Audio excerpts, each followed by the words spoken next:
la línea al abogado Javier Coello. Él es uno de los abogados más conocidos de este país, pero además fue abogado de Emilio Lozoya Austin, exdirector general de Pemex, durante el inicio de su proceso, cuando el gobierno actual lo quería detener y lo estaba acusando de toda suerte de sobornos. Y se estaba buscando que Lozoya confesara a dónde había llegado el dinero sucio, quiénes eran los funcionarios del PRI y del PAN que habían recibido estos millones de corrupción. Abogado, qué gusto saludarle. ¿Cómo está? Muy buenas tardes. Don Carlos, ¿cómo está usted? Me da mucho gusto, siempre lo escucho. Le agradezco muchísimo, abogado. Platíquenos, ¿por qué rompe usted con Emilio Lozoya? ¿Por qué se termina esa relación laboral de abogado y cliente? A ver, mire, Carlos, yo desde el 2017, si me permite usted, lo narro rápido. ¿Sí? Él me busca, empezaban los ¿Todavía problemas. sexenio de Peña?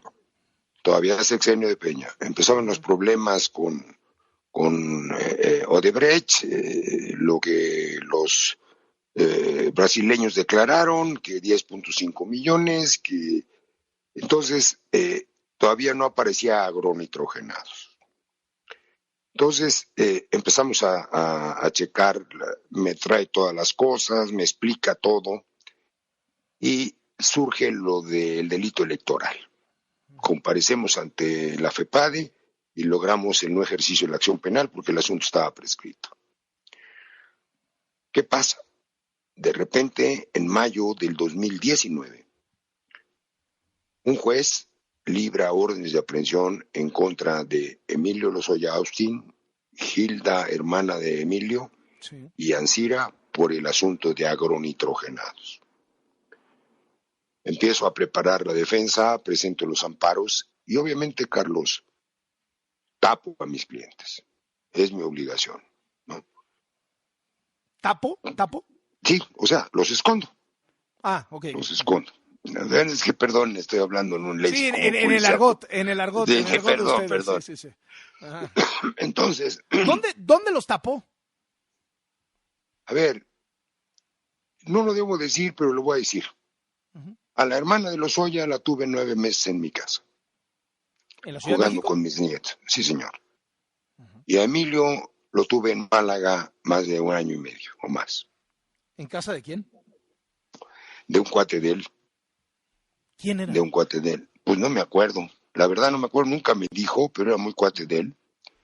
Entonces me dijo, oye, pues ahí, y nada más teníamos comunicación, él y yo, por teléfonos que usted ya sabe cómo se manejan, sí, y mi hijo Javier. Eran todos. ¿A la mamá de Emilio Lozoya nunca la tuvieron que esconder? No, porque los alemanes como dicen, se atontaron, ¿no? Yo les avisé y la detienen a la señora y pulula, Carlos, 4 meses en diversos penales sin ir ante un juez, en un procedimiento de extradición, sin ir ante un juez, ni siquiera un escrito. Yo voy a Múnich, tenemos un broncón con los abogados alemanes, y entonces cuando yo le digo a Emilio Lozoya Talman, oye, papá, oye, mi relación con Alejandro Hertz está deteriorada. Ustedes eran muy cuates, ¿no? Pues bueno, yo fui su abogado y hasta ahorita no me ha revocado los poderes, ¿no? ¿En qué caso? En el caso de su hermano. Yo rescaté órale. A su hermano, ¿no? Divorcié a su hija, etcétera, etcétera. Bueno, entonces le digo, busca tú la cita. Él me dice, oye, pero pues, oye, mi esposa está detenida, mis hijos encerrados, tapados, mi nuera con orden de aprehensión. La verdad tenía miedo. Entonces le dije, pero lo que tienes que hacer es, vamos a sacarte un amparo para que tú te presentes ante Hertz. O sea, tenía miedo de decir, pues, voy a buscar a Hertz y ahí mismo me va a agarrar, ¿no? Y ahí me vayan a agarrar, ¿no? Él firmó los amparos, Carlos, él firmó los amparos, él firmó el amparo de él, su hijo firmó su amparo, tengo las pruebas. Se presentan los amparos. ¿Qué pasa? De repente un día llega aquí a mi oficina, como a las 10:30, 11 de la mañana, espantado. y me dice, oye Javier, me acaba de hablar el fiscal que los amparos y que no sé qué, y que nos desistamos. En conclusión me regañó, me dijo. Ah, pues la llamada que escuchamos hace unos días. Exactamente. Ah. Pero nunca me dice. ¿De cuándo estamos hablando más o menos? De Más o octubre menos. del 2019. Órale. Todavía ni siquiera estaba detenido Emilio. Emilio es detenido en el 20. Sí, en julio del 20, ¿no? Por ahí. No, No, en en julio febrero lo del traen 20. extraditado. En febrero del 20 lo Exactamente. detienen y en julio lo traen extraditado, ¿no? Ajá. Entonces, pero nunca me dice lo que el fiscal dice de mí. Bueno, le dije, pues si tú quieres, pues, nos desistimos, hermano. Le dije, lo que él estaba negociando con el fiscal, con Alejandro Gersmanero, era la extradición de la mamá. Porque, Carlos, tengo que ser muy honesto. No tiene nada que ver la señora, carajo. ¿Fue una extorsión del gobierno? Pues puede ser, porque a ver, Carlos, si mañana su papá, a quien quiero mucho, le manda y le dice, oiga, te deposito esta lana para que pagues los impuestos de mi casa que compré, pues usted lo hace, ¿no? ¿Es delito eso? Sí, entiendo perfecto. No hay, bueno, entonces, o sea, a la mamá de Emilio Lozoya la metieron a la cárcel para extorsionar, para presionar a Emilio Lozoya. Efectivamente, así es. ¿No? Entonces, obviamente, yo ni me entero, yo me entero que la señora ya está en México porque me habla Emilio Lozoya Talman, me dice, acaba de llegar Gilda, la llevan al reclusorio norte. Me traslado, Carlos, atiendo la diligencia. Logramos que el señor juez, a lo mejor porque así se lo pidió la fiscalía, le dé un arraigo domiciliario y le retire el pasaporte.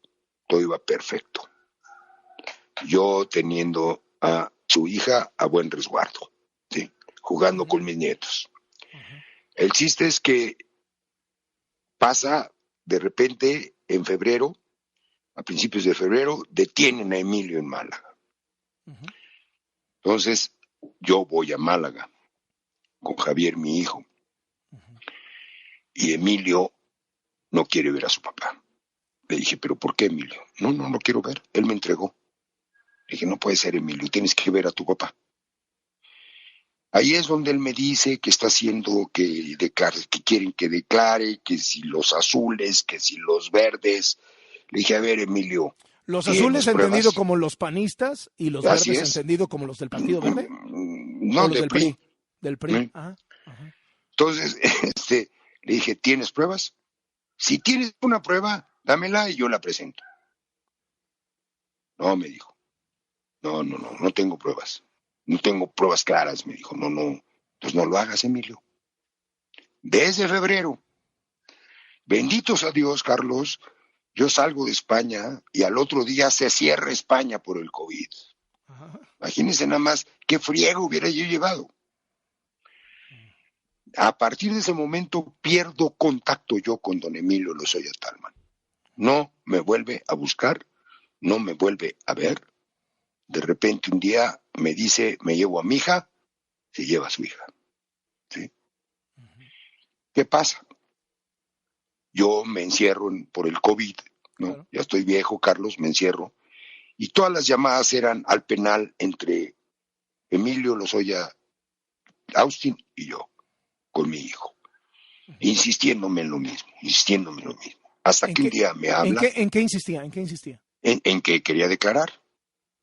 Lo que declaró. Sí. ¿No? Entonces yo le dije, pues no tienes pruebas, hermano, conmigo no cuentas. Yo no me presto para estas pendejadas. Perdóname la expresión, Carlos. ¿No? Y entonces me dice, bueno, pues entonces te relevo de mi defensa. Sí, nada más que mándame una carta. Porque me imagino que había un contrato entre ustedes, ¿no? Claro, mándame una carta a donde me relevas y es la carta que se dio a conocer. Sí. A donde él claramente dice que está siendo presionado. Entonces, a ver, pues, Carlos, usted y yo sabemos leer. Nada más hay que leer la carta. ¿No? Sí. Hasta ahí, ¿qué pasa, Carlos? Yo dejo la defensa, me quedo callado, me guardo la carta, pero también me debía mis honorarios. Me debía 20 millones que habíamos pactado y 5 millones que yo había puesto durante el tiempo para los viajes a Alemania, para los viajes a España, para etcétera, ¿no? Entonces le dije, oye, pues págame, ¿no? Me dijo, sí, cómo no. Te firmo un convenio de reconocimiento de adeudo y te aviso. Yo le presté a Carlos Autrey en varias ocasiones en efectivo 31 millones de pesos. Tengo un contrato de mutuo con interés y garantía hipotecaria. Te instruyo para que tú demandes y me devuelve el dinero, de ahí te cobras, ¿sí? Y si para tal fecha no te he pagado yo, te cedo los derechos del contrato. Ahí va todo bien. Presento las demandas, etcétera, todo correcto, sin tener ya nada que ver yo con la defensa de Emilio Lozoya, más que defendiendo mis honorarios. Y resulta que los últimos días de este mes de mayo viene el señor y me revoca los poderes. Y entonces me deja como el chino, ¿no? Y mi lana. Y entonces le contesto y le digo ante el mismo notario que me canceló los poderes, digo, oye, pasó esto y esto y esto y esto y esto, tú me mandaste esta carta, aquí está este convenio, aquí está esto. Por lo tanto, te requiero que me pagues. Eso es lo que se filtra en Animal Político. El juicio se filtra en Animal Político. Eso es todo, Carlos. Ahora, a ver. Que si voy a demandar al fiscal, que si no, yo no voy a demandar al fiscal general de la Nación. Yo le voy a pedir a Alejandro Gertz Manero que me aclare o que me diga el por qué me llama bandido, el por qué me llama bandido, el por qué me llama pendejo, el por qué me llama abogadete, el por qué dice que se contraten abogados serios y honestos. Pues que diga por qué. Pues entonces, si realmente yo era un abogado bandido, ¿por qué me pidió que yo rescatara a su hermano? Porque, ¿ya me entendiste? Sí. Perdón, ¿me entendió? Sí, no. A ver, quiero leer, abogado, la carta que le manda Emilio Lozoya. Es breve, Sí. así que voy rápido. Licenciado Javier Cuello Trejo, querido hermano, le dice, querido hermano. Como bien sabes, hace meses pondero la muy difícil situación en la que te ha puesto mi defensa legal ante la evidente pérdida de garantías que se vive actualmente en México en la impartición de justicia. Ante todo lo ocurrido y habiendo visto la injustificada persecución en contra de mi familia, me es imposible creer que en mi caso no se observe el más mínimo respeto por los derechos humanos de mi familia, míos e incluso los de mis propios abogados. Por lo anterior y conociendo además tu postura divergente sobre mis decisiones relacionadas con la estrategia y acciones que he definido, por la misma presión que genera que mi madre, esposa y hermana estén siendo perseguidas, porque tú bien sabes que soy inocente de todo lo que se me acusa, mediante esta carta te relevo a que siga representando mi defensa penal y la de mi familia, ya que considero que las circunstancias hacen imposible que vayamos adelante con lo que se viene. Sabes perfectamente que esta es una decisión muy difícil para mí, no solo por el gran respeto y confianza que les tengo tanto a ti como a tu hijo Javier en su labor de abogados, sino también por el entrañable aprecio y gratitud que les debo como amigos. Te pido que le hagas extensivo esto a Javier Esquinca y a todo tu equipo por su dedicación y desempeño. Quiero externarte nuevamente mi agradecimiento por todo tu apoyo, tu afecto y amistad a toda la familia Lozoya. Fraternalmente, Emilio Lozoya Austin. Esta es la carta. Esta parte en donde habla de la presión. ¿Cuál era el asunto? Es decir, el gobierno le estaba dictando a Lozoya, para ponerlo claro, abogado, los nombres de a quién quería el gobierno que empinaran y Lozoya nomás firmaba aunque no tuviera pruebas. Pues así fue. Así fue, Carlos. A ver, Carlos. Porque una cosa es decir, no tengo pruebas, y otra cosa es saber que estás francamente diciendo una mentira, pues, ¿no? Pues sí. A ver, hay además, indebidamente, esa denuncia que presenta Emilio se balconea y sale en internet. Sí, a ver, yo tuve esa denuncia en mis manos y ya tenía como dos tipos de letra, ¿no? Incluso. O sea, como si le hubieran pegado ahí unos nombres que el gobierno hubiera dicho, a ver, inclúyeme a estos, ¿no? A ver, yo le hago una pregunta, Carlos.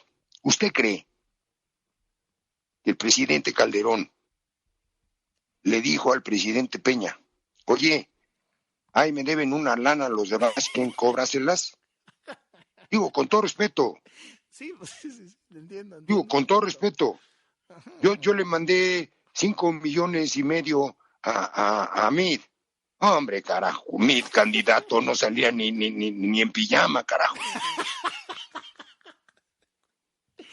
Sí, es cierto, es cierto. Bueno, digo la verdad. Sí. Oiga, Yo no me estoy mofando de nada, yo estoy diciendo la verdad. Y somos abogados, Carlos.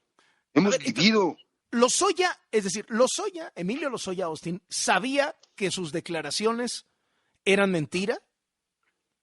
Obviamente. Y sabía que no tenía pruebas. Obviamente. Y lo hizo porque lo estaban extorsionando. Lo hizo porque lo estaban extorsionando. Lo dice en la carta. O sea, no dice extorsión, pero dice presión. Sí, claro. Pero, entonces, visto desde el análisis, pues claro, sí. Visto desde aquí dices, a ver, meto al bote a tu mamá, persigo a tu hermana, mira, fírmale aquí y te vas a tu casa y hasta te puedes ir a cenar un patito de cuando en cuando, que si no le hubieran sacado la foto, abogado, seguiría en su casa feliz de la vida, ¿no? Así es. ¿Sí? ¿Cómo se da ese arreglo, abogado? O sea, yo sé que usted ya no es que yo no participé. ¿Ese arreglo quién lo hace? ¿El papá de Lozoya con el fiscal? El papá de Emilio Lozoya Talman. Él lo hace. Ahora ya lo hace seguramente con los nuevos abogados que designan después de que a mí me relevan, ¿no? Que tienen el visto bueno del fiscal. Que seguramente pues son honestos, ¿no? No dudo. Es muy honesto el licenciado Ontiveros. Oiga, abogado, ¿qué piensa de lo que se escucha decir del fiscal, más allá de los agravios personales que usted ya aquí los contestó y dijo que me explique por qué? Lo que se dice en estas grabaciones, lo que dice el fiscal, lo que le dice a Lozoya Papá, lo que Lozoya Papá le dice a Ramos, el subprocurador, el brazo derecho de Gertz, ¿qué le dice todo esto? A ver, hay algo muy preocupante, Carlos, que quiero dejar muy claro ante usted. Es de veras lamentabilísimo y preocupante que se den a conocer esas grabaciones, que se vulnere a la Fiscalía General de la República. Olvidémonos de Alejandro Gertz como persona, como fiscal general de la Nación. La Fiscalía General de la Nación es la encargada de la persecución de los delitos, de combatir la corrupción, de combatir el narcotráfico, de no permitir la justicia selectiva. ¿Qué pasa cuando se vulneran los derechos de esa institución? ¿Qué es lo que está sucediendo? No puede ser. Lo mismo que le graban que se habló con Lozoya y que se habló con el otro y que si el ministro de la Corte y que lo que ya sabemos, sí. Lo mismo los narcos lo escuchan. ¿Quién es? Pero no están ocupados en perseguir narcos. No, bueno, no están ocupados. Pues, no están sé. ocupados en sacar los temas personales del fiscal y las venganzas políticas del presidente. De eso se trata la fiscalía. Bueno, desgraciadamente. Pero sí es preocupante. Muy preocupante, Carlos. Ahorita que estaba yo viendo las noticias, hay balacean un centro de salud en Puebla. Sí. Mientras estaban vacunando niños. Anoche queman camiones en Guerrero. Matan a los sacerdotes dentro de las iglesias. ¿Qué está pasando, Carlos? No podemos permitir esto los mexicanos. De veras. Y esto ya no es política, con todo respeto. Esta es la absoluta impunidad en que está viviendo un país que no merece esto, Carlos. Usted entiende mucho de política, estuvo en cargos de primerísimo nivel, en gobiernos anteriores, etcétera, abogado Cuello. Déjeme le pregunto algo. ¿Cuál es la lógica de poder? ¿Cuál es la lógica política de que el presidente López Obrador sostenga al fiscal después de todo lo que se ha sabido del fiscal y todo lo que ha sido evidenciado? Bueno, pues la lógica política no hay. Acuérdense una cosa, el único que puede quitar al fiscal es el Senado de la República, o que el fiscal renuncie. Sí, pero pues el presidente no lo puede quitar. Sí, ahora, hablando políticamente, pues acuérdese una cosa, Carlos. En este país, que es el que yo conozco, no se mueve la hoja de un árbol si no hay voluntad política del presidente de México. Y el señor presidente, con todo respeto, lo ha dicho. Presidente que no esté enterado de todo, pues no es presidente. Sí, él dice que... Entonces, bueno, sí, yo lo único que digo que es, se entera de todo, ¿no? Pues ahí está. Carlos, yo lo único que digo es, no podemos tolerar esto. Y la verdad, Carlos, yo voy y salí a esto, salí de veras, salí, Carlos, porque anoche ayer todavía estaba yo en un hospital por mi columna. Sí, salí porque tengo que defender el honor de mi familia y que no se oiga quijotesco.